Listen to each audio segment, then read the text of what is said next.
Gujarat college ખાતે એનએસયુઆઈનું વિદ્યાર્થીઓ સાથે વિરોધ પ્રદર્શન।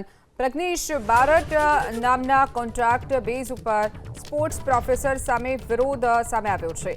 પ્રોફેસરે વિદ્યાર્થીઓ સાથે છેતરપિંડી કર્યાનો પણ આરોપ લાગ્યો છે। ગુજરાત આર્ટ્સ એન્ડ કોમર્સ કોલેજના ઇવનિંગ પ્રોફેસર સામે વિરોધ કરવામાં આવ્યો હતો। પ્રોફેસરે 23 વિદ્યાર્થીઓ સાથે અંદાજિત 7 લાખનું ફ્રોડ કર્યાનો પણ આરોપ। વિદ્યાર્થીઓ અને એનએસયુઆઈએ પ્રોફેસર સામે કડક કાર્યવાહીની માંગ કરી હતી। પ્રોફેસરે એરફોર્સમાં નોકરી સહિતના પ્રલોભનો આપી અને છેતરપિંડી આચર્યાનો પણ આરોપ લાગ્યો છે। गुजरात कॉलेज में व्यायाम शिक्षक द्वारा विद्यार्थीओ पासे पैसा उघरावानी बाबते हाल में एनएसयूआई कार्यकर्ताओ विरोध प्रदर्शन करवा आवी रह्या छे।